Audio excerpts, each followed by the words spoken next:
Soudain, apparaît le premier garde du roi, suivi par le scribe du tsar. Le premier garde, en montrant le scribe. Écoutez-le, Dedetz, je le connais.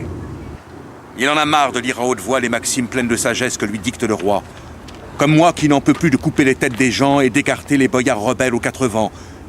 Mes chevaux sont fatigués et ne veulent plus faire ça. Je vais les essuyer et je reviens. Il s'en va vers la grange. Le scribe. Bonsoir, chrétien. L'ancien. Bonsoir, évêque. Le scribe, non, je suis seulement un moine qui a beaucoup étudié. Et qui, par la volonté de Dieu, connaît très peu de choses. J'ai un message urgent, personnel. L'ancien ne bouge pas. Si tu ne veux pas l'écouter, qu'on me conduise sur la route du retour. L'ancien. Nous n'avons pas de secret les uns pour les autres, mais le besoin l'exige. Le scribe et l'ancien se mettent à part. Le marquis, observé de près par Catherine et Yavor, reste debout, indifférent et fier comme une statue. Pipé, qui ne l'a jamais quitté les yeux, est toujours sur le point de se demander si vraiment il n'est pas Satan. Le scribe. 1600 gardes protègent le palais du tsar. Et 10 fois plus encore s'entassent dans les rues et les places de Tirnovo. Ils ont fermé toutes les sorties de la ville. Et si quelqu'un entre, il ne pourra pas s'envoler, même s'il était colombe.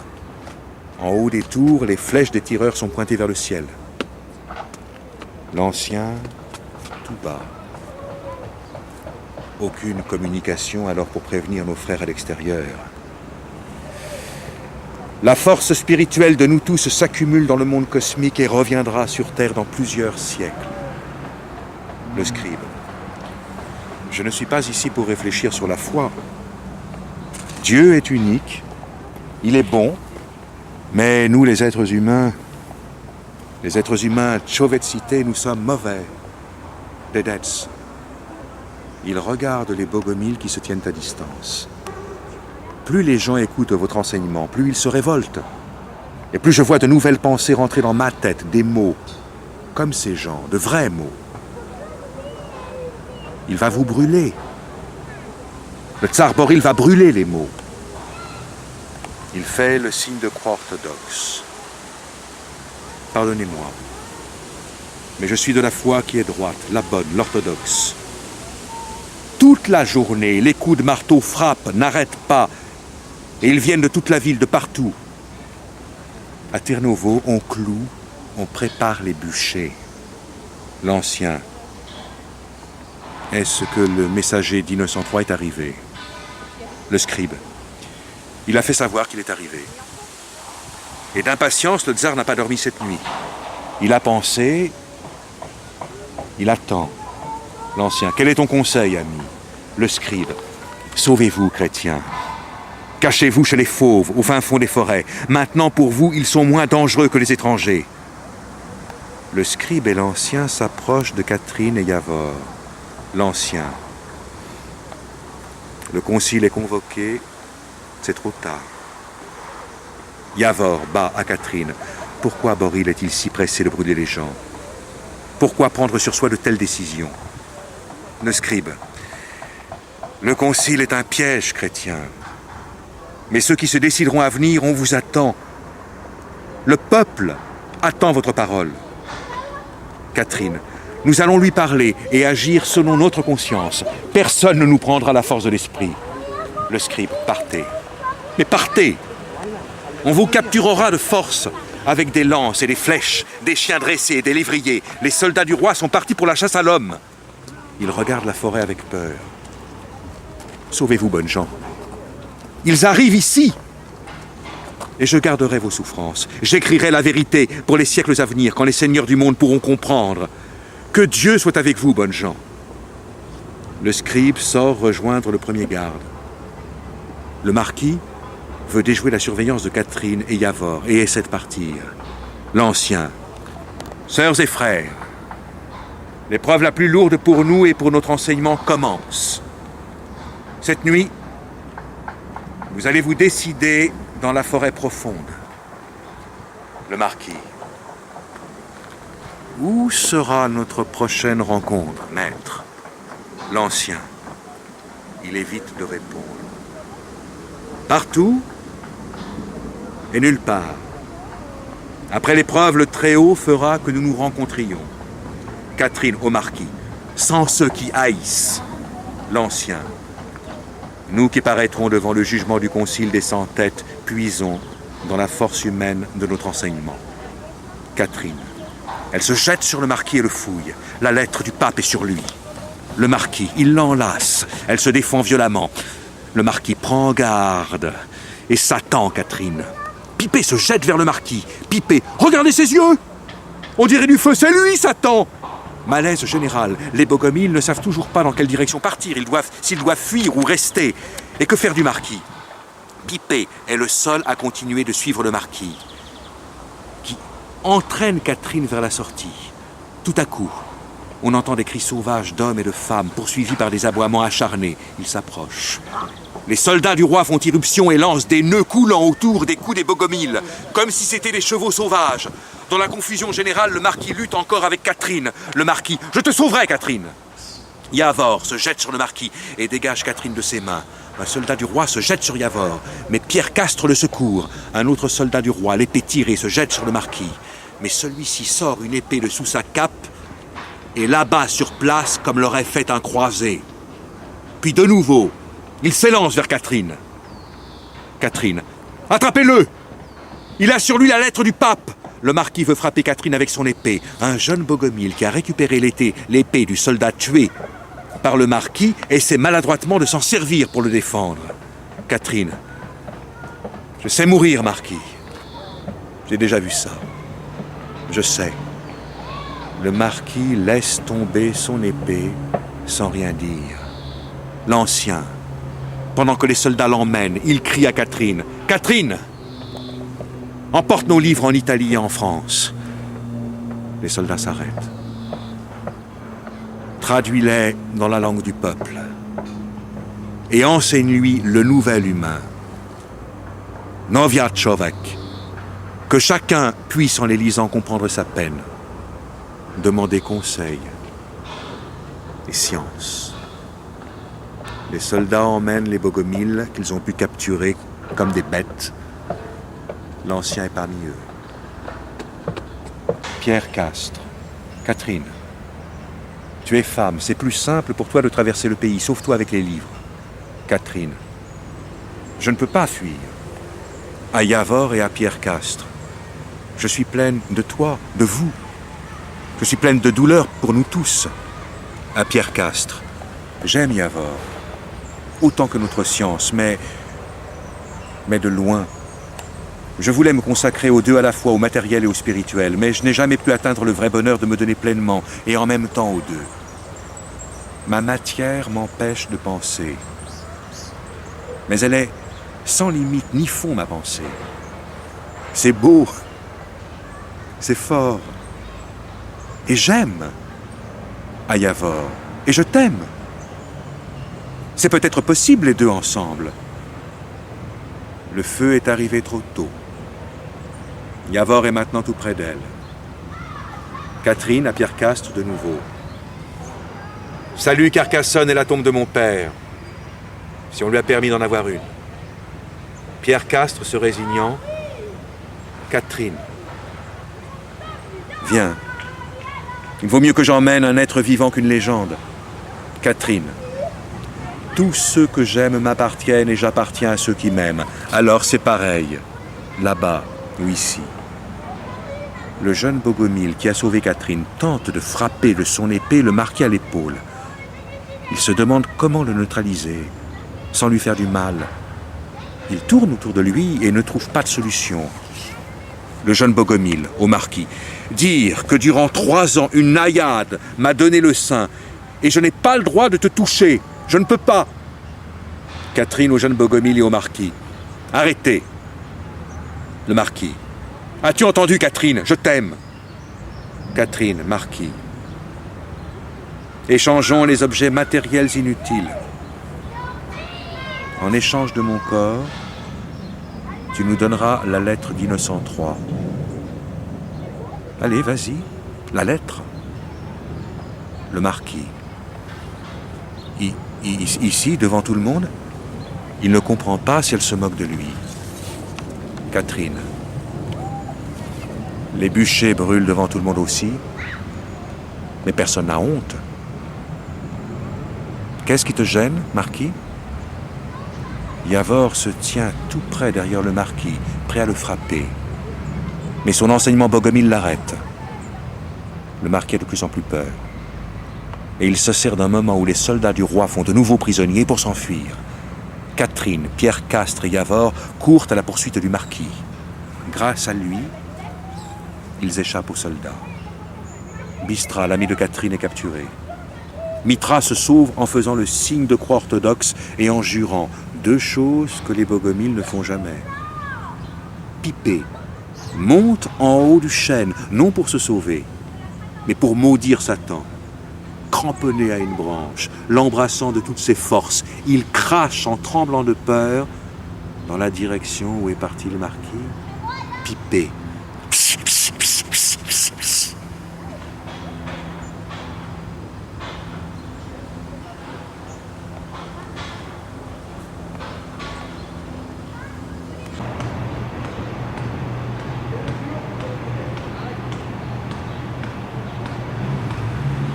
Les trois bouffons, Satan, Adam et Ève, sont assis devant les portes du palais. Ils s'apprêtent à jouer une petite scène comique au peuple qui s'amasse déjà devant le palais. Leurs manches longues et des masques d'animaux, Satan a un masque d'aigle et Adam un masque de coq, rendent leurs mouvements ridicules. Deux soldats, Velko et Petko, portant lance et bouclier, passent devant eux. Les bouffons se moquent d'eux en les imitant, pouffent de rire et se donnent des coups dans les côtes.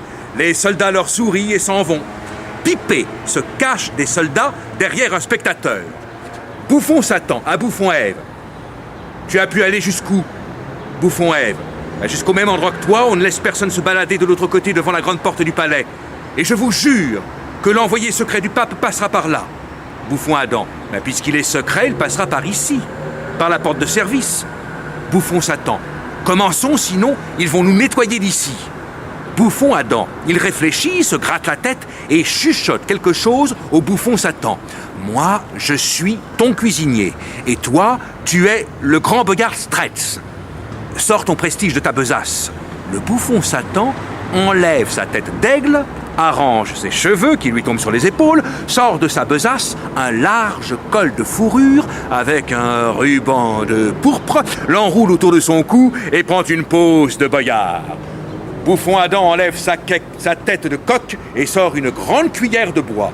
Bouffon Satan, pauvres gens, écoutez-nous et regardez-nous.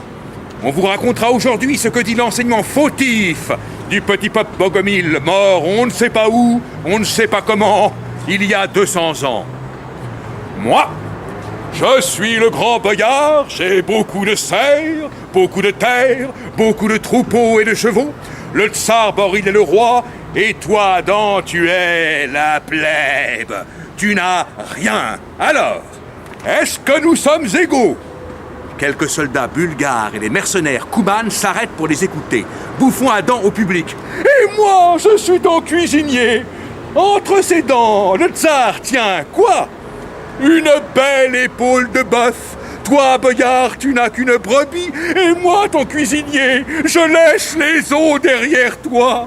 Bouffon Satan. Tu n'as pas l'air aussi râpé que ta bure et tes savates. C'est au sermon des hérétiques dans la forêt sainte que tu as appris ça. Bouffon Adam. Grand Boyard, je ne comprends rien de rien, mais si tu m'apprends comment tenir entre mes dents l'épaule d'un bœuf. Bon, j'accepte l'épaule d'un mouton. J'allumerai un énorme cierge à ta santé. Pas un petit comme tu l'as fait à la santé du roi et de l'archevêque. Bouffon Adam. Bouffon Satan, qui te donne à manger? Moi. Qui sers-tu, espèce de queue de cheval? Le diable ou le bon Dieu? Bouffon Adam. Ah, mais ça dépend des cas, grand boyard. Je fais comme ta majesté, je gave mon estomac avec du gras pendant le jeûne. Il lui envoie un clin d'œil, pourvu que personne ne me voie. Il lui chuchote à l'oreille très fort, surtout quand l'évêque d'Arbanassi te rend visite pendant le carême. C'est là que je gave le plus ma tuyauterie. Bouffon Satan. Âme pieuse, je te chasserai de ma cuisine. Ou tu es un idiot, ou tu es un hérétique, ou tu es les deux à la fois. Bouffon Adam, ni l'un ni l'autre, ni le panaché. Pour une fois, je suis devenu très courageux pour oser te dire la vérité. Et tu me pardonneras parce que tu aimes beaucoup mes plats. Il tourne la cuillère. Je vous connais jusqu'aux dents. Bouffon Satan. Jean de la droite foi orthodoxe, qui veut lui donner 20 coups de bâton cul nu? Il est en train de souiller le boyard et l'évêque. Bouffon Adam, il fait un bras d'honneur au Bouffon Satan. Eh ben tu vois, personne. Tais-toi, sinon je raconterai au patriarche comment son évêque nous rend visite tous les mercredis et tous les vendredis, et comment à la porte il me demande ses verres. Cuisinier, il n'y a pas de viande à table, n'est-ce pas? Et je lui réponds, oh, il n'y a que des brochettes de foie et de rognons, il n'y a rien qui porte le nom de viande, il n'y a même pas de poisson. Bouffon Satan, il fait vite le signe de la croix orthodoxe, que Dieu me garde. Oh, c'est Satan lui-même qui a fait ce sacré cuisinier exprès pour me déshonorer devant vous.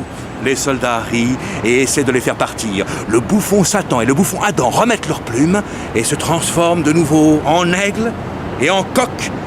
Alors, la femme Bouffon, qui a écouté jusque-là, les prend par la main. Cote, cote, cote, cote, cote, cote, cote, cote, cote, cote, cote, cote, cote, cote. Elle fait le geste de leur jeter du grain. Je les ai pris pour leur assurer une belle vie, pas pour les manger.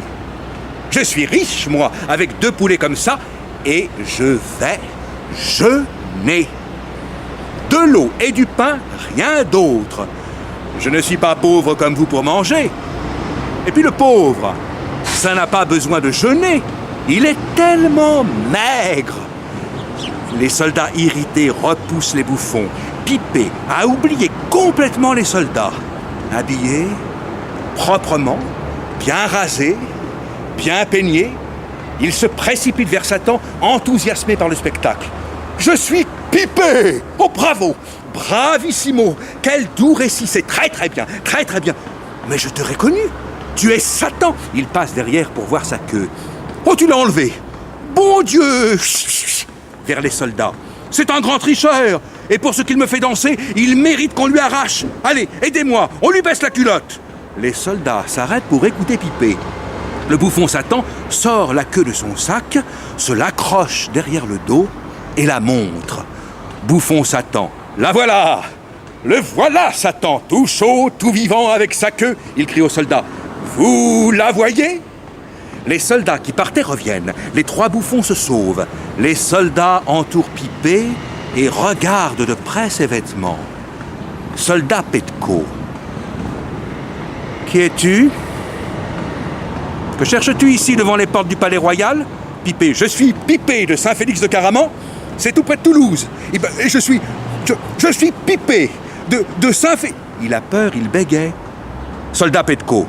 Tu es français et tu viens de très loin, des terres du pape, Pipé. Oh, si tu ne me crois pas, écoute. Il imite la démarche militaire française des croisés pour faire rire les soldats. Je connais les chansons sur l'amour, la Vierge, le paradis, Satan et l'enfer. Il chante la chanson de Pipé. Je suis Pipé, Catherine, où es-tu? Mon cœur t'appelle et les heures passent. Le jour est fait pour chanter et danser, la nuit pour diabloter avec de belles diablotines. Il s'arrête de chanter la pause digne. Il veut partir. Soldat Petko, viens avec nous. Les soldats, le prenant pour l'envoyé du pape, lui manifestent des égards. Au début, il essaie de leur échapper, mais ensuite, finalement très content de ce qui lui arrive, il part avec eux, très droit et très digne. Soldat Velko. Le tsar Boril t'a attendu toute la nuit, français. Soldat Petko. Et toi, tu te balades devant les portes du palais. Pipé. En avant, Pipé, puisque le roi m'appelle. Accompagnez-moi, même si pour moi, ça, c'est une chose secondaire. Attends, il arrête le soldat le plus proche. Est-ce qu'il peut m'aider pour dire « Ah, votre roi » car c'est bien connu, sans avoir dit A, je ne peux pas prononcer B, et encore moins le C. Les soldats le regardent perplexes. Eh bien, vas-y, Pipé, dis-leur carrément. Mais bon soldat, les soldats chuchotent entre eux. Est-ce que votre roi peut donner l'ordre à Satan de garder sa queue? Les soldats sont stupéfaits. Pipé se frappant la poitrine. Ça sera alors à moi de la décrocher et je prendrai la force de Satan. Je dirai enfin A et le B viendra tout seul. J'aurai Catherine, toute sa force est dans la queue. Les soldats se bouchent les oreilles et le poussent vers le palais. Pipé sifflote gaiement en lançant des clins d'œil au public et aux soldats. Brusquement, la peur lui revient. Il veut se sauver, mais les soldats le rattrapent. Et leur marche commune vers Boril continue.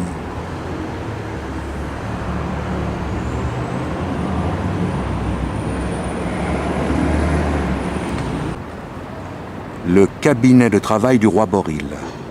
Un sofa et une chaise, une table avec une plume d'oie et un encrier. Devant le sofa, une table ronde en bois assez basse. Dessus, sur un plateau d'argent, un gigot, des plats de cuivre, une carafe d'eau. Boril debout, fixe la ville par la fenêtre.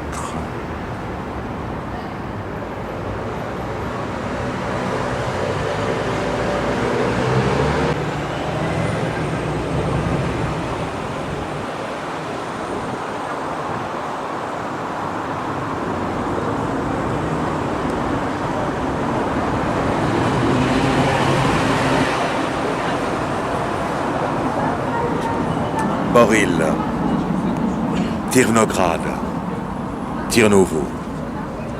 La porte s'entr'ouvre. Tselgouba entre. Tselgouba. Ordonne-moi de lire dans tes rêves, mon tsar. Ce matin, enfin, la déesse lumineuse m'a souri. Boril, regarde. Tirnovo s'éveille. Tselgouba. Le grand boyard Karatch t'apporte des nouvelles. Mais il n'ose pas troubler sitôt ta quiétude. Boril, il crie. Que le boyard Karatch entre. À Tselgouba. Depuis quand ne viens-tu plus le matin m'apporter un peu de joie? Karatch entre d'un pas énergique. Karatch. Sire. Votre volonté suprême est accomplie. 3 meutes de chasseurs sont déjà rentrées et une grande partie des hérétiques sont déjà dans les caves du palais. Il faut encore débusquer les parfaits des terriers de renards. Et le grand boyard Yavor est avec eux. Boril.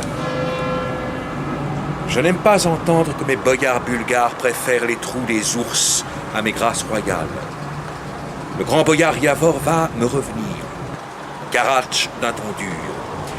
Sire, vous êtes le grand stratège du royaume, mais je suis obligé de vous rappeler que le boyard bulgare Strets a proclamé son indépendance et a créé son royaume de Macédoine. Et le boyard slave gère déjà Tchernina comme si c'était la sienne. Tselgouba. Dévora, ma femme de chambre, revient des domaines du boyard slave. À Karatch qui écoute d'un air très attentif. Je l'ai laissé faire une visite aux parents de son forgeron. Karatch est furieux. Tselgouba à Boril. Elle dit qu'il a écouté le diable et qu'il a baisé les pieds et les mains de Henri, l'empereur latin de Constantinople. En échange de cela, il a reçu le titre d'Esclas et il est devenu vassal de l'empereur. Boril à Karatch. Parle. Tselgouba. Elle arrête Karatch et s'adresse à Boril. Pourquoi empêches-tu tes boyards Kouman d'anéantir l'empire latin de Constantinople et les Byzantins, retirés à Nicée, en Asie mineure? Et pourquoi empêches-tu tes fidèles serviteurs de tuer comme des lièvres tous les bogomiles de ton royaume? Boril. Et tout ça d'un seul coup. Quel est le rôle que tu me réserves à la fin?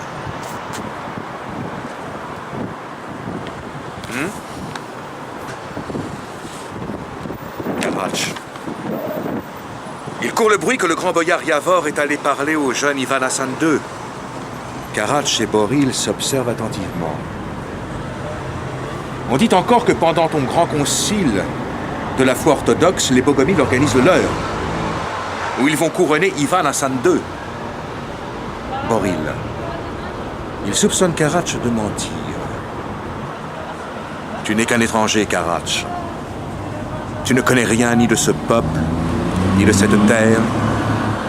Jamais aucun Bogomile ne se substituera à aucun pouvoir, ni au mien, ni à celui du patriarche, pour proclamer un autre roi, un autre pouvoir. Tu ne connais donc pas l'enseignement des Bogomiles.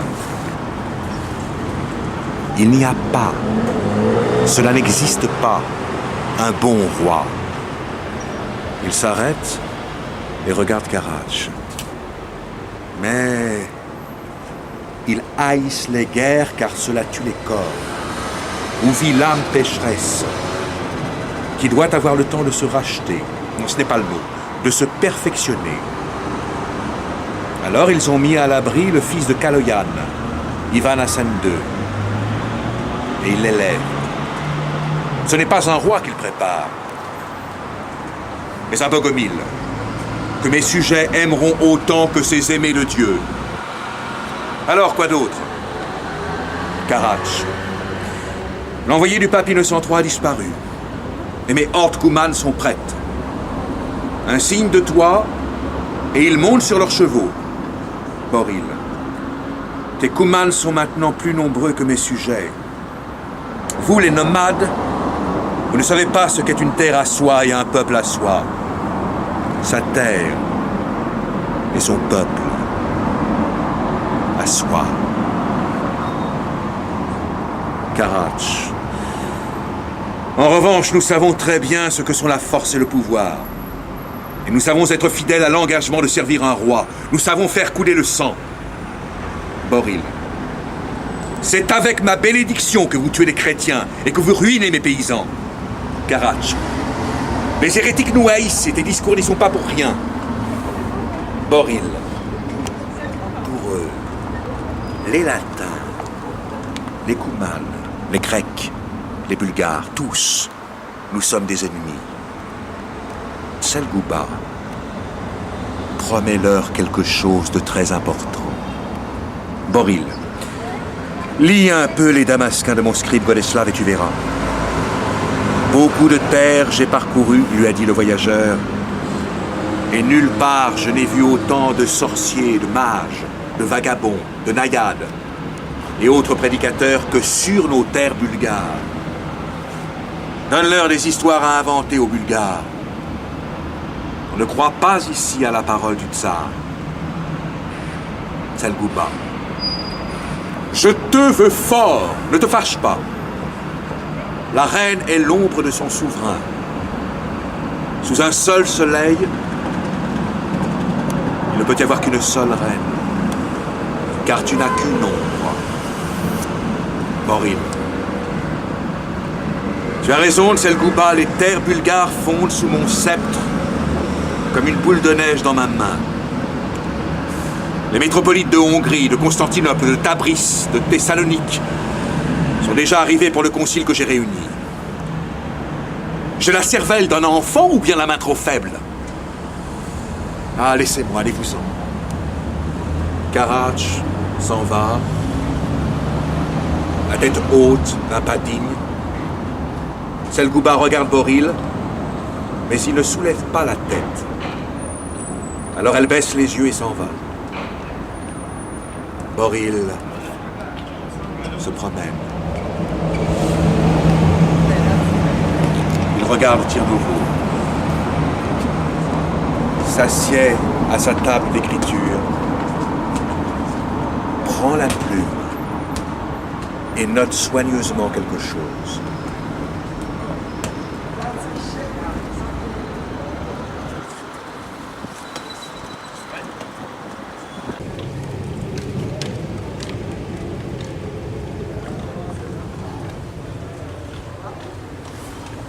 Entre. Le premier garde du roi essoufflé. Le premier garde. Sire, Le grand boyard Yavor demande à entrer, mais le grand boyard Karatch a donné l'ordre qu'on l'enchaîne. Les deux sont dehors, les épées tirées. Auquel faut-il obéir? Boril. Le grand boyard Yavor est du même rang que le grand boyard Karatch. Laissez-le entrer. Le premier garde du roi sort, entre Yavor, les cheveux défaits, sans épée. Boril. Où est ton épée? Yavor, il fait un geste de lassitude. Après. Boril. Raconte-moi. Dis tout. Comme si j'avais vu de tes yeux. Yavor. J'ai fait le tour de notre terre bulgare. Très peu est resté d'elle. Et la peur et la souffrance l'ont tellement rétrécie qu'elle m'a paru encore plus petite. Je suis allé et dans les châteaux des boyards, et dans les cabanes des bergers, et dans les églises. J'ai des messages très durs pour toi. Boril. Tout d'abord, dis-moi avec ton cerveau ce que tu penses. Yavor. Tu sais bien ce que je pense. Depuis longtemps, tu ne m'écoutes plus. Et tu ne m'entends plus. Alors écoute ce que disent tes sujets, avec leurs mots à eux. Cette paysanne, je l'ai rencontrée à l'endroit où Maritsa est large. Il a bien plu cette année. La plaine est riche de tout. Demande-lui, m'a-t-elle dit, s'il a vu hommes, femmes, enfants et animaux couchés dans le même lit et manger ensemble le repas de la misère. Boril. J'accepte son conseil. Mais que disent tes pensées? Yavor. Elles s'éteignent en moi. En pleine trace, on m'a donné ceci. Il tire un papyrus de ses vêtements et le déroule. Boril. Là où il y a des livres, il y a des hérétiques. Yavor, il lit le papyrus. Les célèbres villes spacieuses et peuplées de la Thrace, les beaux villages alentours, les vergers fleuris, fertiles et riches en fruits que de petites rivières splendides dans l'harmonie des formes, intarissables, arrosent. Les hauts châteaux, les grands palais, les couleurs des mosaïques, les bains romains si bons, les vignes inclinées sous la grappe, les champs dorés de blé, les milliers d'autres choses innombrables que produit l'homme, qui réjouissent la terre et qui rendent notre vie douce et agréable et si désirable. Tout cela, après l'anéantissement des habitants, est devenu une maigre terre sauvage, où les hérissons rencontrent des serpents et où règnent les fauves. Et voici les noms des responsables de tous ces malheurs. Les croisés latins, les Koumanes et les soldats bulgares. Boril. Pourquoi avons-nous laissé les étrangers dévaster nos plaines Thraces? Et les villes? Nessèbres sur la mer Noire, en cendres. Je l'avais dans les yeux de ma mémoire toute la journée. Après, il pleure. Boril. Ça suffit. Après le concile, je donnerai une bataille pour venger nos terres. Qui a écrit cette saloperie? Brûle-la! Yavor. La Bulgarie était forte et prospère. Le tsar Ivan Hassen ne s'occupait pas des Bogomiles. Boril. Il réagit vivement au mot Bogomil. Es-tu allé? Yavor. Je les ai vus. La force d'esprit est grande. Et ils croient en leur enseignement. Boril, furieux. Et glorifie Boris, Siméon, les Assénides, j'en suis un. Je sais qui ils sont. Yavor. Mais ils maudissent ton règne. Ils s'affrontent du regard. C'est à celui qui baissera le regard le premier. Boril connaît la force de suggestion, la force psychique des Bogomiles. Boril. Alors ils font le mal maintenant. Ils maudissent. Et c'est contre leur enseignement. Entre Karatch. Yavor, sans regarder Karatch. Depuis quand les boyards bulgares ne peuvent-ils plus parler avec leur tsar sans qu'un étranger les espionne? Boril. Dis-moi, Yavor, ma main droite tiendra-t-elle bon pour que je puisse enfoncer les empereurs de Nicée et de Constantinople, les croisés latins, les rebelles strèzes et slaves, quand j'aurai nettoyé mes terres les hérétiques? Yavor. Oui, tu tiendras bon si la terre non labourée peut te donner du blé, les rivières l'aurore toutes seules, et les loups mettre bas des ânes pour porter tes armes. Boril, tais-toi. Tu montres ton âme de Bogomil sans le savoir. Yavor, je t'ai laissé voir mes pensées comme tu l'as demandé. Boril, les pensées, c'est autre chose que les mots. Les mots sont là pour dompter les pensées, pour les cacher. Yavor, jamais le prince Boris, ni le tsar Siméon, ni les Assénines n'ont demandé à leur sujet de cacher les leurs. De ces pensées libres est né notre alphabet. Les barbares au nord et à l'ouest brûlent les pensées humaines sur les bûchers. Et, sauvages comme ils sont, ils écrivent dans une langue morte que personne ne parle plus depuis des siècles, le latin. Boril. Grand boyard Yavor, si nous n'avions pas étudié ensemble à Constantinople l'éloquence et la philosophie en grec et en latin, je t'aurais pardonné ta futilité. Mais tu sais de quoi tu parles. Yavor, il n'y a que toi à croire que les hordes étrangères affamées et rapaces qui croupissent au-delà du Danube aiment la Bulgarie plus que nous. Boril, sortez-le! Yavor, crois-moi, je te dis la vérité. Après ce concile, tu régneras sur Turnovo et pas un pouce de plus. Karatch à Yavor. Signe-toi, chrétien! Boril, fais le signe de la croix orthodoxe. Yavor, ne répète pas les ordres des étrangers, Boril. Souviens-toi de la leçon de Socrate sur la vérité. Boril, il se signe. Vite, vite, vite, vite. Signe-toi. Yavor, il lève les mains et l'ombre de son corps se transforme en une énorme croix en marche sur le mur, face à Boril. L'humain est humain quand il marche. L'humain est humain quand il est en marche. Ma croix vit et donne joie aux humains. Elle marche sur la terre. La tienne tue et torture. Boril, au nom de la vérité que j'ai entendue de toi, j'ordonne. Attachez-le à 2 chevaux sauvages et fouettez-les. L'un vers le nord, l'autre vers le sud. Il frappe dans ses mains entre le premier garde du roi et les 2 soldats, Velko et Petko. Boril, mon garde fidèle, le grand boyard Karatch, te transmettra mes ordres. Les 3 encerclent Yavor. Yavor, tu es le premier tsar sous notre ciel qui persécute et tue les pensées dans les têtes des gens, parce qu'elles sortent de leur bouche. Et tu seras le dernier tueur d'âmes. Ce sont des humains libres, Chovetsi. Personne n'a le droit de tuer. Je plains celui qui obéira à tes ordres. Il répétera tes crimes. Les soldats Velko et Petko emmènent Yavor. Karatch sort aussi.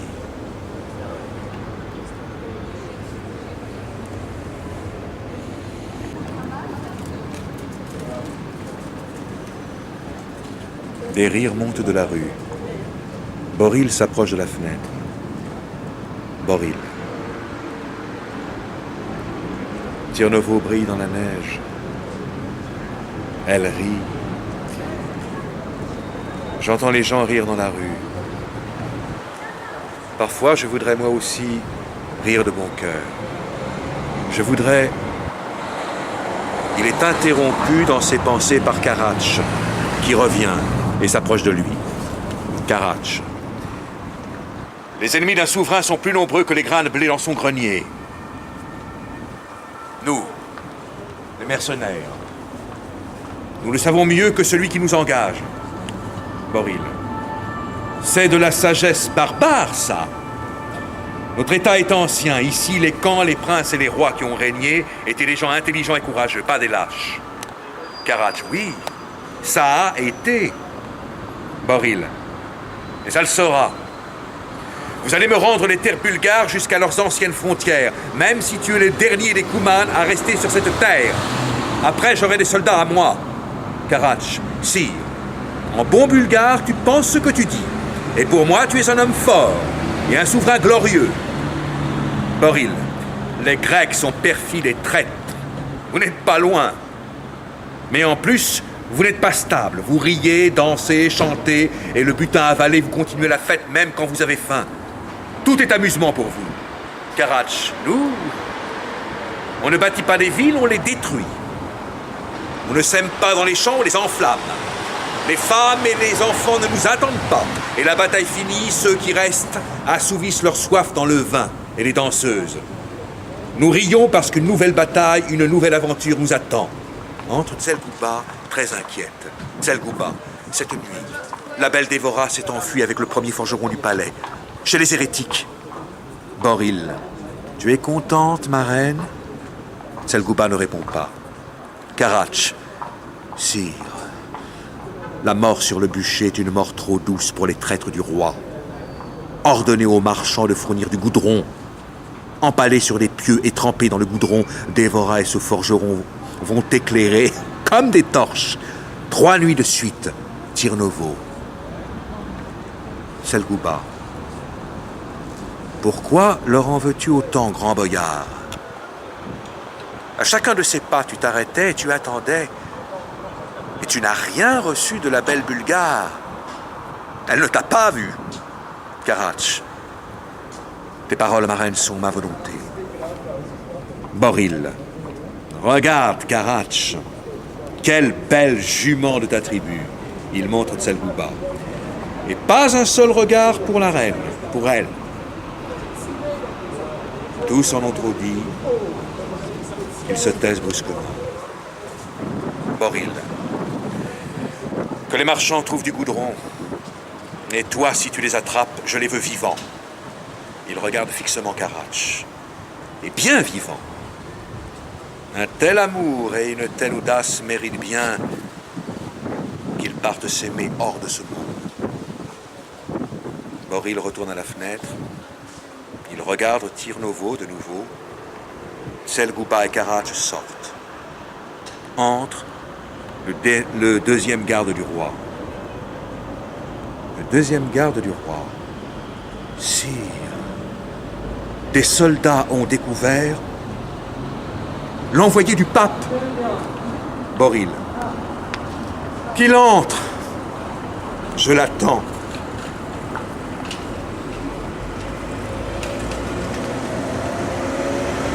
Entre Pipé. Guindé, mais en même temps effrayé. Pipé. Je suis Pipé. En avant, Pipé. À Boril. De Saint-Félix de Caraman, en France. Il passe ses mains sur ses vêtements. Boril. La lettre. La lettre? Donne-moi la lettre de sa sainteté Innocent III. Pipé. Chut, le pape? Je peux jurer que je n'ai jamais vu le pape de ma vie. Mais je ne peux pas. Chut. Il n'ose pas se signer. Boril. Il regarde son deuxième garde. Qui est? Mais qui est-ce, ça?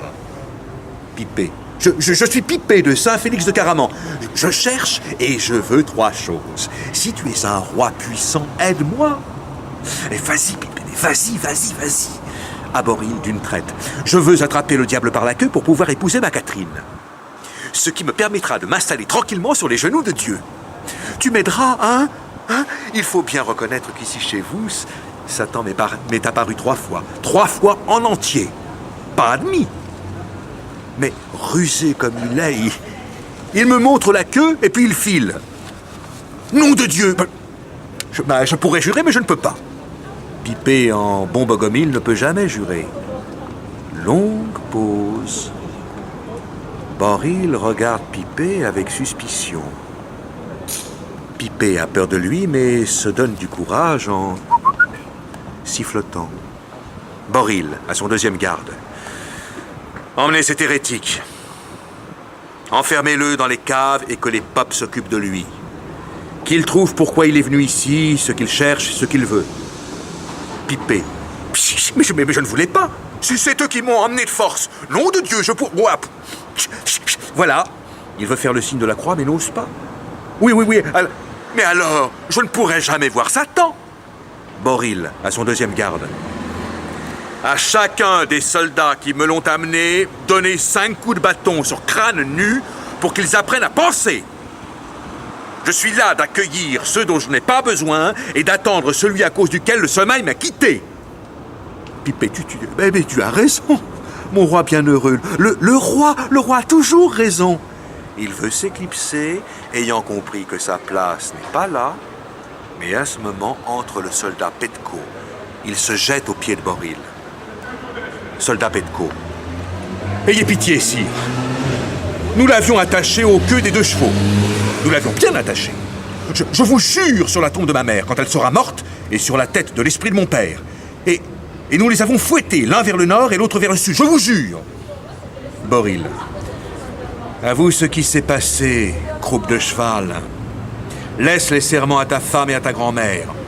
Entre Karatch sans qu'on le remarque. Soldat Petko. Un nuage s'est levé jusqu'au ciel. Et le boyard Yavor s'est enfui sur le dos d'un beau cheval noir comme un corbeau. Des démons impurs l'ont sauvé. Karatch. Hein? Que de chien! Tu oses mentir à ton roi. Boril. Vous l'aviez bien attaché? Où est mon premier garde? Soldat Petko. Mais il a filé sur le cheval le plus rapide pour le rattraper. Entre le soldat Velko. Il se jette à son tour aux pieds de Boril. Boril, il montre les soldats Velko et Petko à son deuxième garde. Coupez-leur la tête sur le billot et montrez-les-moi. Je viendrai à la fenêtre. Faites-le annoncer dans tout le palais. Vas-y toi aussi, Karatch. Karatch, j'envoie des chasseurs à la poursuite de Yavor. Boril, je n'ai jamais dit ça. Karatch, que ta volonté soit faite, mon tsar. Tu connais les boyards bulgares depuis leur enfance. Yavor est un homme calme, mais difficile. C'est de l'eau profonde. Il vaut mieux ne pas y entrer que de ne pas être sûr de la traverser. Les soldats Velko et Petko sortent, car ils savent qu'il est inutile de demander grâce. Karatch sort derrière eux. Pipé. En avant, Pipé. On t'a oublié. Mais cette fois, c'est Satan qui t'a aidé. Lui seul est capable de surpasser un roi dans la ruse. Il s'esquive discrètement. Boril reste seul. Il lève les mains et ferme les tentures devant lui. Tirnovo disparaît.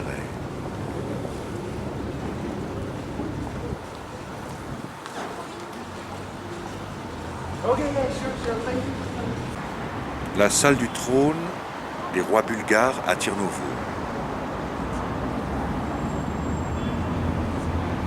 Derrière une colonne, près de la fenêtre, une table d'écriture pour le scribe. Le trône. À côté, un tabouret tapissé de velours sur lequel brille la couronne et le sceptre. Entre Boril. Ses pas sont lents et fatigués. Il se dirige vers la fenêtre. Il contemple Tirnovo.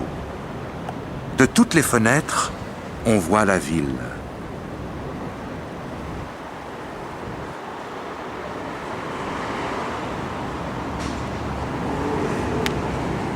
Entre le scribe du roi, Godeslav. Boril. Il reconnaît ses pas sans se retourner. Viens. Regarde. Tirnovo s'éveille. Le scribe. Bon matin, sire. Boril. Une nuit très dure. Le scribe se signe. Mon Dieu, envoie-nous de la sagesse avec ta lumière. Boril. Que fait l'archevêque Camille? Depuis 2 jours, je ne le vois plus. Le scribe. Il se prépare pour le concile des 100 demain, sire. Boris. Bogoslav. Tu lis le bulgare et le latin. Et tu comprends la langue des Frisons, des Lombards, des Grecs, et l'ancienne langue des Hellènes. Tu remplis le sous-sol de mes palais de livres et de papyrus.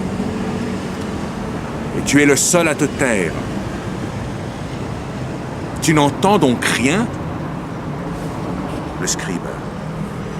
Sire, ma part du gâteau de la vie est très modeste. Je garde pour les futures générations les traces des œuvres dignes et indignes des rois, des patriarches, des papes et la sagesse du peuple simple. C'est la formule consacrée. Boril, tu es mon conseiller et je t'ordonne de me dire ce que tu penses. Le scribe. Sire, je sers ce royaume. Il montre sa table à écrire. Sur cette feuille, je mets des mots pour les siècles à venir. Et dans cette encre, je trempe ma plume. Comme cette feuille blanche et cette encre noire, je nomme blanc ce qui est blanc et noir ce qui est noir. Boril. Et si je t'ordonnais d'écrire blanc ce que tu vois noir, tu écriras pour qu'un jour, les générations puissent dire « Boris le Grand », comme elles disent « Alexandre le Grand ». Après tout, ce sont les mêmes terres. Nous, les tsars, nous régnons pour être éternels. Le scribe. Ma plume, mon encre et mes feuilles blanches n'écoutent que moi. Quand mon tsar m'ordonne, j'écris sa volonté de roi, en commençant ainsi. Et le grand Boril, dans sa sagesse royale, a dit « Boril, cette nuit sur la colline, derrière les enceintes, les boyards ont rêvé de grands privilèges. Dans l'autre partie de la ville, mes artisans, forgerons, orfèvres, bourreliers, charretiers et mes marchands ont vu en songe les frontières d'un grand État où chacun fait son commerce librement. Et mes serviteurs de Dieu ont calculé dans leurs rêves combien de blé, de terre, de vin et d'hommes. Ils me demanderont après le concile. Tout le monde a beaucoup travaillé dans ses rêves cette nuit. Le scribe. Sire, tu as senti l'inquiétude des gens, et c'est le plus important. Boril. Et là-bas en face, dans la forêt sainte, ils complotent contre moi. Je suis le diable pour eux. Et je les laisse vivre. Respirer. Ils sont dans la ville aussi, le scribe. Ils sont tous les deux à la fenêtre, et le scribe montre la rue. En bas, ils ont faim. Ils ont froid cet hiver. Surtout aux pieds. Boril. Ils sont aussi dans mon palais. Ils mangent de mes plats et ils boivent dans mes verres. Ils sont à ma table tous les jours. Le scribe, sire. Pardonne-moi, mais le grand boyard Yavor est un homme raisonnable. Boril. Et à quoi bon sa raison si elle ne me sert pas? Il regarde fixement le scribe. Toi aussi, tu détestes mes boyards et ma reine Kouman. Me hais-tu? Le scribe. Mon tsar ordonne qu'il me batte, qu'il m'arrache la langue et qu'il m'emmure vivant dans les sous-sols. Mais que puis-je perdre si je mens à mon roi? Je ne peux que me perdre, car je mentirais. Je perdrais mon âme. Boril. L'enseignement des Bogomiles me répugne. Et toi? Le scribe. Il montre sa main, les 5 doigts ouverts. Si les 5 doigts de la main de l'homme ne sont pas égaux, pourquoi vouloir de tous qu'ils ressentent Dieu de la même manière? Les canons de l'Église catholique sont-ils les mêmes que ceux de l'Église orthodoxe? Boril, ça suffit. J'ai peur d'apprendre que toi aussi tu es favorable à l'enseignement de la révolte. Je tiens le pouvoir. Je veux avoir la parole de mon côté aussi. Se montrera-t-il enfin cet envoyé du pape? Le scribe. Puisqu'il a lui-même prévenu qu'il était là, le boyard Karatch le trouvera. Il fait quelques pas en arrière pour se retirer. Boril va à la fenêtre. Les têtes des 2 soldats, Velko et Petko, passent sur des pieux en bois devant son regard. Il se détourne avec dégoût.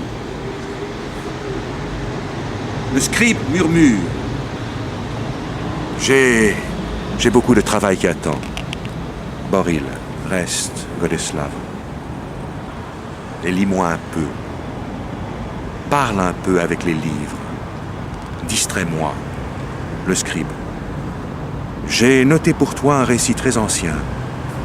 Boril. Oh, ne me livre pas de livres sacrés. Mon âme est saturée de sagesse et de préceptes. Je suis fatigué de la solitude. Le scribe. Il parle d'Alexandre le Grand et de ses parents. C'est avec ça que les pauvres gens sucrent leur bouchée de pain sec. Il lit la formule consacrée. Si ce récit de pécheur mécontente quelque oreille, il faut que ça se sache. Je suis un simple moine, un scribe, tandis que l'auteur de cette vieille parabole passée de siècle en siècle nous est inconnu. Boril très intéressé. Lis. Nous sommes entre hommes. Le scribe. Il ouvre son livre à une nouvelle page et lit. Nectonar, roi d'Égypte, qui était très averti en l'art de la magie, avait compris que la fin de son royaume était proche. Le regard de Boril se fixe sur le scribe qui continue. Alors, il prit beaucoup d'or, il tondit son crâne et rasa sa barbe. Il traversa la mer et il arriva dans la ville de Péla, en Macédoine. Boril. Bien! Le scribe. Quand la reine de cette contrée, Olympiada, entendit parler de ses dons de magicien, une nuit profonde, elle alla le voir. Son époux, le roi Philippe, était alors parti en guerre. Le bruit courait qu'à son retour, le roi abandonnerait sa femme et en prendrait une autre. Quand le mage égyptien la vit, il voulut toucher sa beauté. Il lui tendit la main et lui dit « Salut à toi, reine de Macédoine. Ne me demande rien, je sais déjà tout. Il faut que tu t'accouples avec le dieu terrestre, Avon de Lipie, que tu sois enceinte de lui et que tu donnes naissance à un fils, que tu l'allaites jusqu'à ce qu'il devienne grand. Et il te vengera pour l'affront que Philippe t'a fait. Comment est-il, ce dieu? Demanda Olympiada. Ah, il est de taille moyenne. Ses cheveux et sa barbe sont d'or. Et il a sur son front des cornes ornées d'or, répondit le mage. Il faudra que cette nuit, tu mettes tes plus beaux atours de reine, car tu le verras en songe s'accoupler avec toi. Le matin, elle lui raconta. J'ai vu en rêve le dieu Avon, comme tu m'as dit. Mais je t'en prie, grand mage, tâche de faire que je puisse m'accoupler une autre fois avec lui. Boril sourit, le scribe, et il lui répondit, ma souveraine, Ce que tu as vu la première fois, ce n'est qu'un rêve, une vision. Mais quand le Dieu viendra sur toi en personne, il te donnera un vrai plaisir. Alors fais-moi un lit tout près d'ici, pour que je puisse prier, pour que cela devienne vrai. Et elle dit,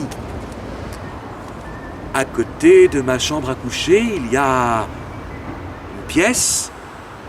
Vas-y. Après l'avoir quitté, Nectonave écorcha un jeune bélier, puis il prit la peau du sommet du crâne avec les cornes.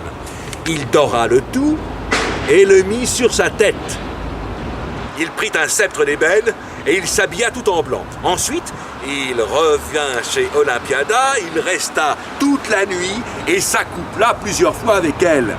Et à la fin, il lui dit « Sois éternelle, femme, tu es devenue enceinte d'un garçon qui un jour tiendra la paix de la terre entière entre ses mains, car il aura conquis le monde. » Et de jour en jour, son ventre grossissait.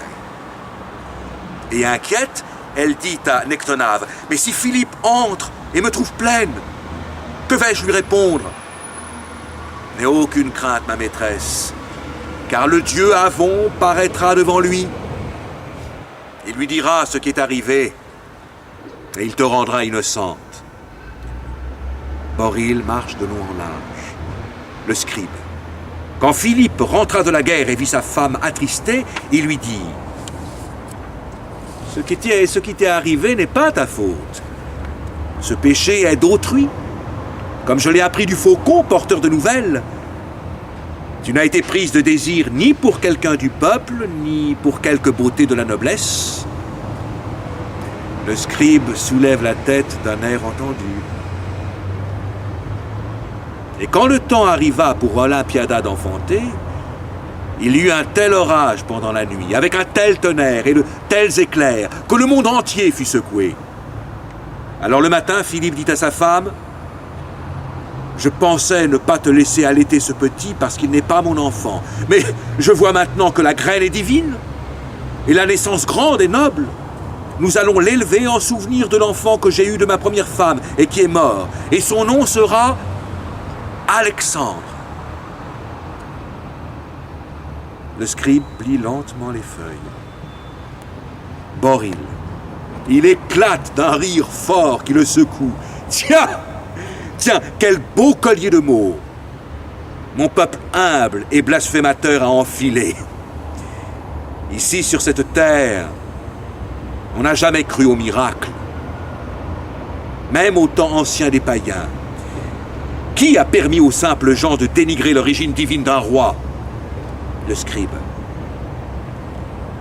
La raison humaine a mis des limites au miracle, sire. Et les longues nuits d'hiver, que n'amènent-elles pas dans la tête des gens? Boril, as-tu compris maintenant, Godeslav, pourquoi j'ai besoin du concile des 100 têtes? Le scribe.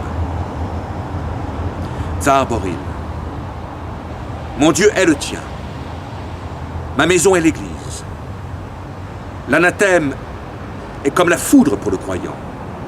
Qui a besoin des bûchers? Ordonne qu'on distribue les bûches aux femmes qui mendient sur la grande place pour qu'elles réchauffent leurs petits. Cette nuit était très froide. Tirnovo n'a jamais vu de gens vivants brûlés sur les bûchers, sire. Il baisse la tête, très bas. Les hommes et les femmes qui ont ouvert les portes de Plovdiv au roi bulgare et qui ont sauvé la ville des croisés. Le Barberousse étaient tous des bogomiles. Que gagneras-tu et que perdras-tu si tu brûles ces gens? Pardonne-moi si je me trompe. Il se penche en avant, très très bas, et recule en arrière. Boril. 100 têtes aux cheveux blancs nous donneront la bénédiction. Le scribe. L'histoire de l'Église confirme que souvent les saints-pères sont des vieillards cruels et rusés. Ils sont assoiffés de pouvoir plus que tout autre souverain temporel. Boril. Surpris, il lui montre la porte. Ferme les yeux et la bouche aux racontards du palais et de l'église. Moine Godeslas. Affile bien tes plumes d'oie. Et toi, écoute-moi. Je ne t'échangerai avec personne. Allez, va. Le scribe sort. Boril bondit et commence à répéter. Qui a besoin des bûchers? Anathème. Anathème. Malédiction.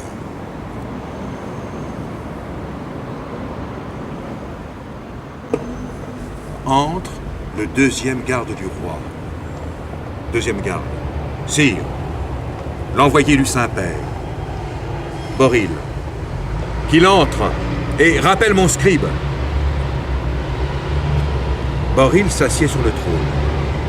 Le premier et le deuxième garde entrent. L'un lui met la couronne sur la tête et lui donne le sceptre. Il le place à sa droite. L'autre prend place à sa gauche. Entre le scribe. Il se met à sa table à côté du roi. Entre le marquis, en uniforme de gentilhomme français, avec les signes distinctifs d'un haut représentant de l'Église catholique. Il baisse légèrement la tête et à pas réguliers s'approche de Boril. Le roi jette un regard au scribe pour vérifier s'il est prêt. Le scribe prend sa plume, prêt à écrire. Boril lui fait signe. Le scribe commence à noter la rencontre. Il dit tout bas, « Sa Majesté le tsar Boril dit. » Boril. Soyez le bienvenu sur la terre bulgare, messager de sa sainteté Innocent III et de l'Église d'Occident. Quelle nouvelle m'apportez-vous de Rome? Nous attendons la bénédiction de celui qui remplace Dieu sur la terre. Le marquis. Si je connais votre langue. Le scribe lève les yeux. Il reconnaît soudain le marquis. Il se glisse vers une colonne à côté de la table. À présent, il est visible du roi, mais pas du marquis. Le marquis. J'ai étudié votre langue 2 longues années auprès des cathares de Toulouse et d'Orchride. Boril. Alors tu parles et tu lis notre alphabet cyrillique? Le marquis. Je lis et je traduis au Saint-Père toutes les erreurs de cette terrifiante hérésie bulgare. Sire, Rome est profondément inquiète de ce torrent déchaîné qu'est devenu l'hérésie antéchrist née sur vos terres. Le scribe semble avoir des difficultés avec sa plume. Boril. Innocent III connaît notre haine pour l'hérésie bogomile. Sans même regarder le scribe, Boril dit au premier garde, « On lui apporte une autre plume. » Le premier garde sort. Le marquis. Des albigeois, des patarins, des policiens, des cathares, des bogomiles sillonnent et assaillent les terres de la Sainte Église, de l'Espagne à son océan, au Bosphore, jusqu'au Bosphore et au mont Olympe. Ils réunissent des assemblées, calomnient les rois, les cardinaux et Rome. Ils apprennent au peuple l'insoumission. Et ils savent beaucoup trop sur le monde et ses lois. Boril acquiesce.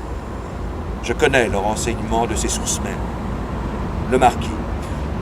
Dans ce cas, vous savez qu'il y a des années, 44 ans aujourd'hui, en l'an 1167, l'église cathare de Toulouse a réuni un concile à Saint-Félix de Caraman. L'hérésiarque Bogomil Nicétas a conféré alors les ordres cathares à tous les archevêques hérétiques des terres françaises et des terres du Sud. Et ils ont accepté le dualisme absolu, le bien et le mal, 2 forces indestructibles éternelles dans le monde. Le premier garde apporte une plume au scribe qui a malgré tout écrit ce qui a précédé. Le marquis, gêné par cette interruption, regarde rapidement en direction du scribe. Le marquis.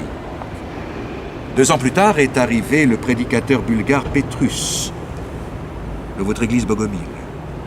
Et il a convaincu nos cathares que le mal est issu du bien et qu'il peut disparaître, être détruit, grâce à l'effort des humains. Le scribe s'arrête soudain d'écrire. Dans le silence, le marquis continue. Et nos cathares ont accepté ce dualisme mitigé, tellement dangereux. Boril et le marquis s'aperçoivent que le bruit de la plume du scribe a disparu. Ils se tournent vers le scribe. Le marquis voit et reconnaît le moine de la forêt. Boril, autoritaire, fait signe au scribe de continuer. Le marquis, furieux mais pris par l'objet de sa mission, continue. Sa sainteté Innocent III demande: jusqu'à quand les hérésiarques bulgares vont-ils diriger les églises hérétiques sur mes terres? Boril: je suis d'accord avec Innocent III. La graine de la révolte contre l'Église et le pouvoir royal a germé chez nous en premier. Qu'il nous aide à la déraciner. Le marquis: Rome a dit: nous ne connaissons que 3 langues dans lesquelles il est digne pour Dieu d'être glorifié. L'hébreu, le grec et le latin. Le marquis surveille de loin le scribe qui écrit. Il poursuit. D'où vient cette ardeur chez les hérétiques à glorifier Dieu dans une langue commune, ordinaire, le bulgare? Boril: que l'hérésie bulgare se propage en bulgare est un grand péché pour notre langue. Mais que Dieu puisse être glorifié dans notre langue aussi, cela a été décidé lors du concile des 3 langues à Venise, en l'an 867, où Constantin, philosophe, a répondu aux accusations des évêques, des moines et des popes. 1 an plus tard, le bon pape Adrien II a sacralisé les livres slaves et canonisé Constantin le philosophe sous le nom de Saint Cyril. Toi, messager dévot, rappelle au saint homme de Rome les paroles de Saint Cyril, qui, avec son frère Méthode, a donné à moi et mon humble peuple l'écriture. Dieu n'envoie-t-il pas à tous la pluie sans faire de différence? Le soleil n'éclaire-t-il pas tous sans choisir? Ne respirons-nous pas tous l'air sur terre de la même manière? Alors, comment n'avez-vous pas honte d'admettre 3 langues seulement et d'ordonner que tous les autres peuples et tribus restent aveugles et sourds? Expliquez-moi. Prenez-vous Dieu pour un faible, qui ne peut rien donner de tout cela, ou pour un envieux, qui ne veut pas le donner? Car nous connaissons beaucoup de peuples qui écrivent dans leur langue et qui glorifient leur Dieu, chacun dans sa langue. Les Arméniens, les Égyptiens, les Syriens, les Arabes et beaucoup d'autres. Notre Dieu nous fait moins confiance que les dieux des autres peuples pour comprendre son message dans notre langue et non celle des étrangers? Boril jette un coup d'œil fier au scribe, juste au moment où celui-ci se levait légèrement de sa chaise pour partir. Il se concentre de nouveau sur le marquis. Le marquis. Un pays rebelle et un roi qui tient une langue étrange pour un souverain. Le scribe a presque atteint la porte quand Boril, sans le regarder, lui fait signe de revenir à sa place pour écrire. Le scribe s'assied de nouveau à sa place. Le marquis fait 2 pas vers le scribe. Le marquis, au scribe, en même temps qu'au roi. Que Constantin le philosophe ait pu devenir Saint Cyril pour le peuple ici, c'est tant mieux pour lui. Mais qu'il ait pu convaincre les évêques à Venise et le pape Adrien II, ça, c'est une faute grave de leur part et de la sienne, dont nous subissons tous à présent les conséquences. Moi, je porte maintenant une lettre d'Innocent III. Un pape fort, celui qui a lancé les croisades victorieuses contre le Languedoc et les Albigeois il y a 2 ans, et dont le pouvoir s'étend jusqu'à Constantinople. Il ne fallait pas traduire les livres saints dans cette 4e langue. Les 3 anciennes suffisaient. face au scribe. Dans un pays où tout le monde préfère écrire plutôt que manger, Boril et le marquis s'affrontent quasiment au-dessus de la tête du scribe. Boril, il supporte à peine le marquis. « Je vois que vous êtes un fin observateur, mais j'attends toujours le conseil du sage de Rome. La lettre. » Le marquis. « Chez nous, les gens naissent rois, comtes, marquis, chevaliers, curés, paysans, pêcheurs, valets, putains pour le plaisir des soldats. Mais chez les albigeois et les autres hérésies de la sorte, les comtes, les soldats et les putains s'asseyent et mangent à la même table. Hérésie! C'est une terrible hérésie, ça! » Le scribe ne peut plus écrire. Boril se penche tendrement vers lui. Boril, écris. Applique-toi. Au marquis. C'est contre cette hérésie que j'ai réuni le grand concile orthodoxe. Le marquis. Jamais auparavant il n'y eut sur nos terres une telle hérésie prêchant l'égalité et la fraternité dans une liberté presque inhumaine. C'est d'ici, de vos terres, dans votre langue, qu'elle est arrivée. Boril. Donnez-moi cette force qui empêchera mon peuple de penser, puisque vous en connaissez le secret. J'attends toujours le conseil de Rome, la lettre. Le marquis. Chez nous, ni les tribunaux, ni les bûchers n'ont pu aider.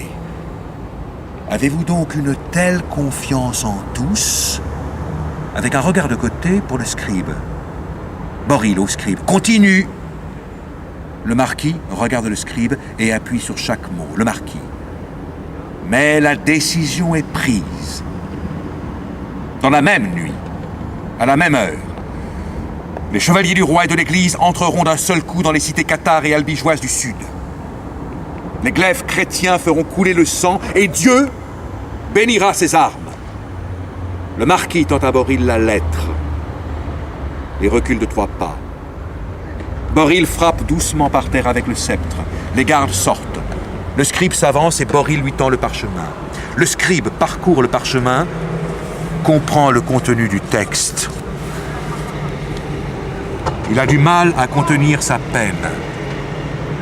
Et d'une voix basse, il dit « Sa sainteté, le pape Innocent III bénit les bûchers sur lesquels flamberont les hérétiques.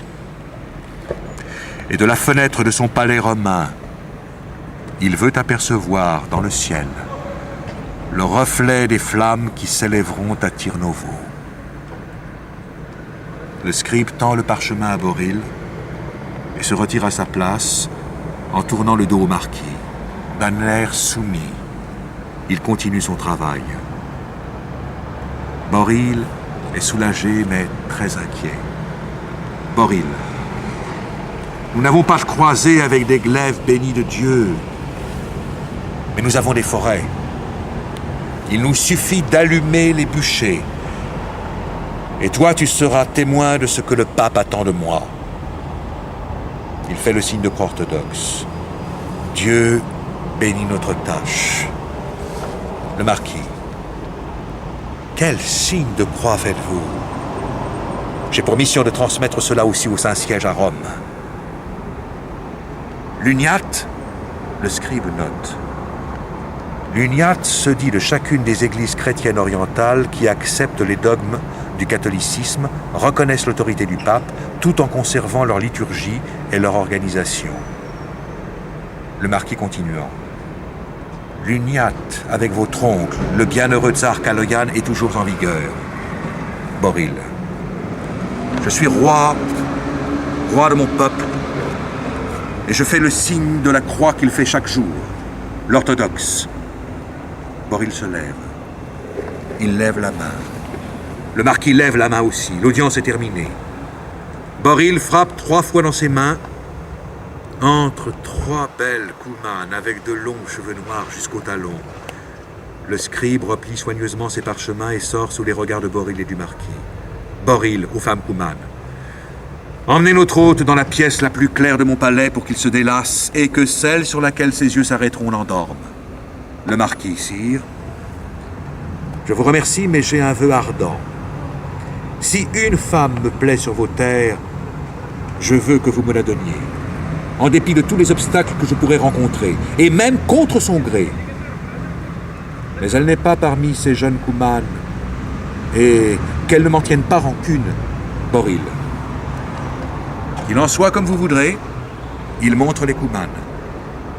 Elles ne comprennent pas notre langue, mais elles connaissent bien la langue silencieuse des corps en chaleur. Ne soyez pas si pressés de les renvoyer. Les 3 Cumanes entourent le marquis avec des mouvements gracieux, comme si elles l'enveloppaient de leur corps, et l'emmènent. Boril claque dans ses mains, les 2 gardes reviennent, l'un lui ôte la couronne, l'autre prend le sceptre. Ils les remettent sur le tabouret tapissé de velours et sortent.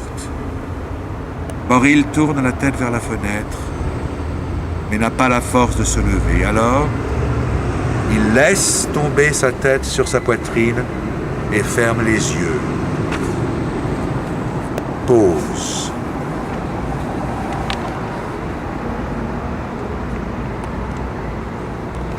Boril. Tirnovo fait la sieste. Les bûchers sont déjà prêts avant que le duel verbal commence. De toute façon, ils ne me croient pas. Et ils veulent faire monter sur le trône Ivan Asen II. Aller contre le courant de la rivière quand elle est ton peuple, c'est terrible. Mais si tu le remontes, tu as réussi. Entre doucement, l'évêque Camille. Il reste à côté de la porte. Boril lui demande: que fait le peuple? L'évêque Camille. Le peuple afflue sur l'autre rive de la rivière, y entra. Du cirque de Rome sont arrivés des magiciens, des danseurs sur cordes, et de Milan des arlequins des colombines. Demain, nous fournirons aux citadins de Tirnovo plus de spectacles, de tambours et de clarinettes qu'à la veille d'une grande campagne de guerre. Boril qui ne l'écoute pas. Père Camille, sois mon confesseur. Tu connais l'écriture sainte par cœur. Est-ce qu'il est écrit pourquoi les rois s'attendent toujours à un miracle pour garder le sceptre? Comment préserver peuple et pays et garder son trône? L'évêque Camille se tait, penché en avant, puis il ouvre l'Évangile et commence à lire d'une voix douce et agréable. Et l'apôtre Pierre dit: « Ayez peur de Dieu et vénérez le roi. » Et l'apôtre Paul dit que les domestiques soient soumis à leur maître, qu'ils les contentent en tout, qu'ils ne leur répliquent pas, qu'ils soient humbles et qu'ils manifestent une docile fidélité. Ensuite, l'apôtre Paul se tourna vers les Romains avec ces mots: « Tout homme doit obéir au gouvernant, car il n'y a pas de gouvernant qui ne nous soit donné de Dieu. Et celui qui s'oppose à eux s'oppose à la volonté divine. » L'évêque lève la tête. À l'ordre de Dieu. Ceux qui s'opposent commettent un péché grave. Il se cite: ainsi soit-il. Boril, que dit encore l'Écriture de la force et de la soumission? L'évêque Camille qui continue à lire: Dieu n'a que des serviteurs. Tous les saints, les anges et les archanges sont des serviteurs de Dieu. Il lève les yeux vers Boril et lui dit du même ton: et les boyards sont les serviteurs du tsar. Celui qui donne du pouvoir aux autres est comme Dieu pour eux. Et ils doivent le glorifier et l'aimer comme le roi glorifie et aime Dieu. Boril. Avant, le roi était leur protecteur. Et cela leur suffisait. Maintenant, les gens attendent de moi des paroles d'amour paternel. Et ces mots n'arrivent pas à ma bouche. L'évêque Camille. Sire, au concile, le roi sera le premier. Car Dieu a dit: je ne donnerai à personne d'autre ma gloire. Boril l'écoute, tendu. Boril. Le concile est réuni. C'est fait. L'évêque Camille. Je ne donnerai à personne ma gloire. Pour le souverain, sur terre, cela signifie: je ne donnerai à personne d'autre mon pouvoir. Plus tu seras cruel, Et sans pitié pour eux, plus ta main sera forte, tsar Boril. Boril avec soulagement, son corps se détend. Merci, père Camille. Reste dehors un peu. Ne t'en va pas tout de suite. J'ai la tête qui me fait mal. L'évêque Camille sort, Boril s'endort un court instant, mais il tressaille et replonge dans ses pensées. À la fin de la nuit, je regarde la lumière du jour arriver. Je rêve, les yeux grands ouverts. J'ai froid à l'âme. Boris, Siméon, Hassen, Péter et Kaloyan, mes prédécesseurs. Pourquoi n'ont-ils pas allumé les bûchers? Pourquoi moi? Mon Dieu, tu es mon seul appui. C'est toi qui gardes la couronne sur ma tête et ce sceptre dans ma main. Je te sers fidèlement. Je te défends, même avec des bûchers et des morts humaines, puisque Christ aussi a versé son sang pour toi. Mon péché, c'est la peur de perdre. Tout ça, il caresse la couronne. Et cette peur, elle demande beaucoup de moi. Elle demande de plus en plus. Cette peur, elle a raison de vouloir tout. Il regarde ses mains. Je tiens dans mes mains la vie, les pensées de tous mes sujets. Il touche le sceptre. Quelle force j'ai en moi. Je dis tous les jours, coupez cette tête, et la tête n'est plus sur les épaules des hommes. Il suit du regard la tête coupée qui roule à ses pieds. Est-ce qu'autre chose peut remplacer cette toute-puissance? Non. Rien. On ne peut rien me donner de plus à la place. Alors? Silence, vous tous. Il se laisse aller en arrière et ferme les yeux.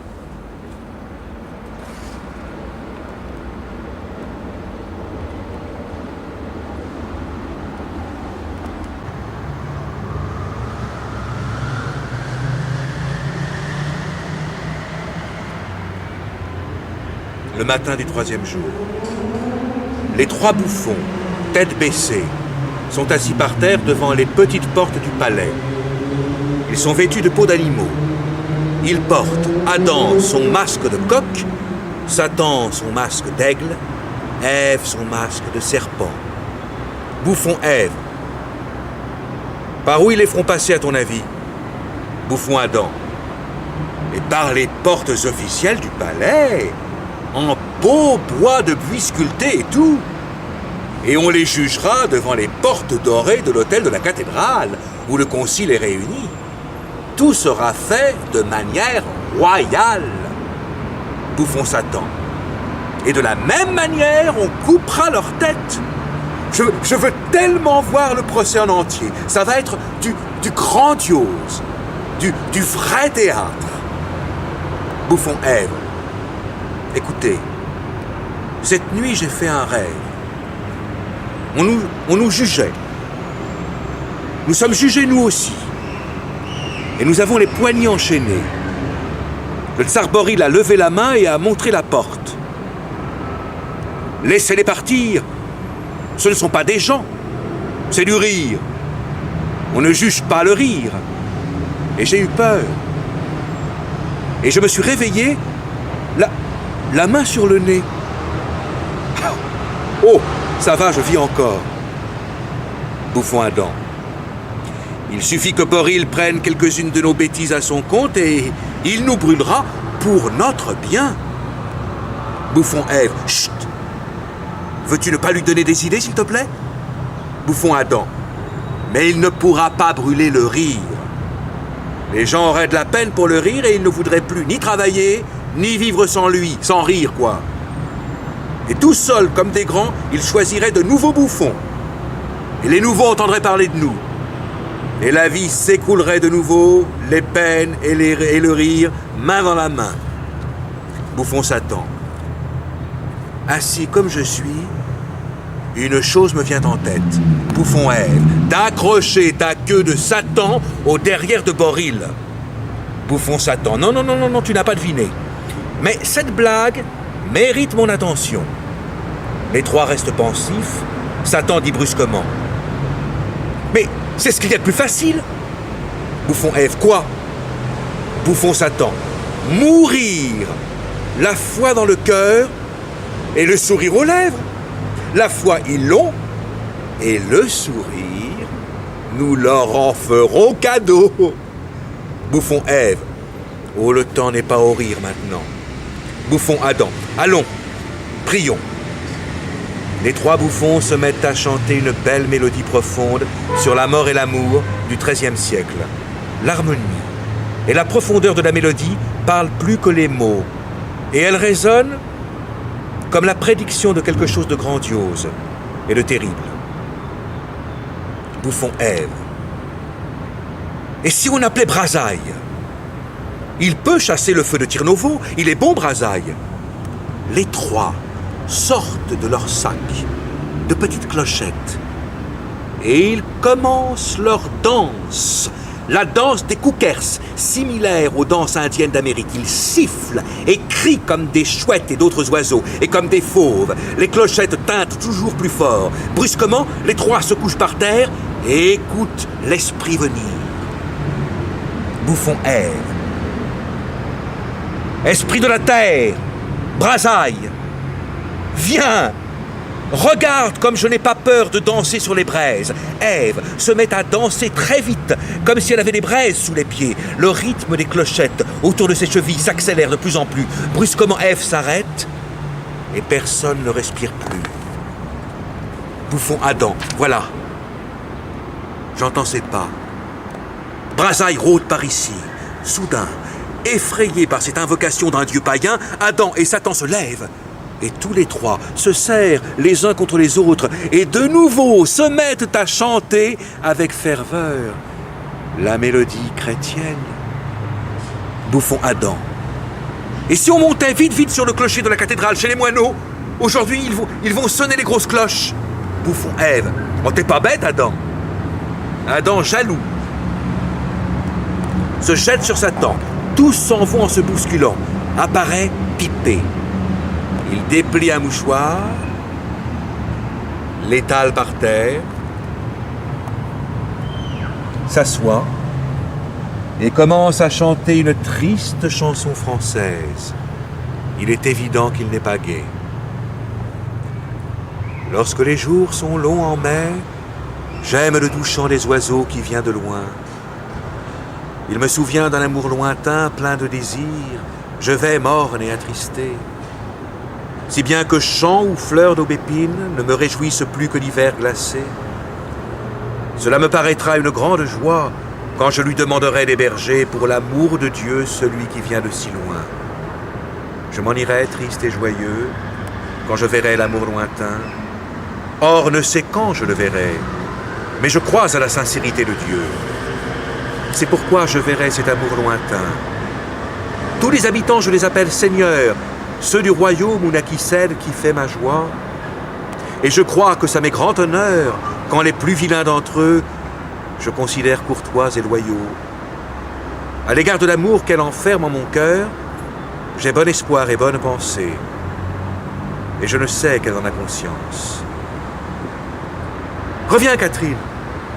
Passent 2 soldats du roi qui prêtent l'oreille mais ne comprennent pas. Premier soldat. Tu chantes pour qui, pauvre aveugle? Pipé. Je ne suis pas aveugle. Il continue de chanter. Premier soldat. D'habitude, quand une chanson est incompréhensible, ou bien ses paroles ne sont pas claires, ou bien elle est contre le tsar Boril. Deuxième soldat. À Pipé. Tais-toi, tu ramasses tes hardes et tu dégages. Ils lui montrent leur fouet et continuent leur ronde. Pipé. C'est un pays bizarre, le pays de l'enseignement. J'ai réussi à me présenter devant leur roi, mais la queue du diable, la voilà, elle passe 1000 fois sous mon nez et je ne peux pas l'attraper. Au moins, si ça avait été un vrai Satan. Mais celui-là, seul, il accroche sa queue et seul, il la décroche. À ce moment, Satan apparaît devant Pipé avec les autres bouffons. Il a mis sa queue et ses sabots. Pipé chante, chanson lente que le ciel. Il se lève et s'approche de Satan qui se retire pour le taquiner. Pipé lui dit « Où sont passés les gens ? Mais pourquoi n'y a-t-il personne ?» Bouffon Satan. « Est-ce que c'est des gens, ça ?» Il montre les soldats. « Non, il n'y a pas de gens, c'est vrai. » Les trois bouffons commencent à pousser des cris et à remuer les clochettes autour de leurs tailles et de leurs chevilles. Ils recommencent la danse des cookers. Pipé. Et maintenant, mon Dieu, saint, non, non. Il entame la croix catholique en mettant les doigts sur le front, mais retient sa main tout de suite et crache. Les bouffons arrêtent leur danse exaltée. Bouffon Satan qui fait les gros yeux à Pipé. Et toi, tu te prends pour un homme, toi ? Encore un peu et tu vas ressusciter. Pipé. Tout vivant ? Comme ça ? Bouffon Satan. Prends garde. Ils peuvent te brûler toi aussi. Mais tu ne me crois pas ? Demande-moi. Et je te dirai ce qu'il va t'arriver. Pipé. Moi, à Toulouse, j'ai entendu des histoires et des histoires de Satan. Mais je ne l'ai jamais vu. Écoute, je te prie de tout mon cœur, accroche ta queue et laisse-moi l'attraper pour que mon père Guillaume et ma mère Geneviève me croient de nouveau. Je ne mens jamais, moi. Elle peut être fausse. Et toi aussi, tu peux être un faux Satan. Mais moi, je dirai à papa et à maman qu'elle est vraie. Et que toi, tu es le diable, le plus terrible de tous les diables. Parce que Satan le coupe pour l'empêcher de ressortir son histoire des trois choses. Bouffon Satan. Je sais déjà. Et je te conseille de dire B et même C avant d'avoir dit A. B et C. Il ne te reste pas beaucoup de temps. Catherine passe 2 fois déjà à côté de toi, et toi, les doigts dans le nez, tu ne la vois pas. Catherine ? Ma Catherine ? Mais elle me cherche. Elle ne me trouve pas. Elle me veut. Et je la cherche. Et je ne la trouve pas. Et je la veux. Les bouffons l'écoutent avec pitié. Bouffon Satan. C'est justement pour ça. Dis tout de suite B et enlève ta Catherine. Pipé. Ah non, alors ça je ne peux pas. Tout doit venir dans l'ordre. A, et puis ensuite B, et ensuite C. Je suis trop petit pour changer de l'ordre. Apparaît le scribe Godeslav, l'air égaré, enfoui sous sa cape. Bouffon Satan. Il prend la pose du diable. Ah ! Bonjour, presbytère. Le voilà, le vrai diable. Si tu ne vois pas sa queue, c'est qu'elle est sous sa soutane. Et si tu veux trouver Catherine, viens à la cathédrale pour brûler avec elle. Les trois bouffons se sauvent. Pipé s'approche attentivement du scribe et tourne autour de lui. Le scribe veut lui dire quelque chose, mais n'ose pas. Pipé veut continuer la blague des bouffons, mais l'air pathétique du scribe l'arrête. Pipé. Ah non, Satan, oh, mon œil. Il n'y a que des imbéciles pour croire ça. C'est un pur curé, mais orthodoxe. Pipé fait un geste obscène en direction de Satan, déjà parti, puis il s'en va.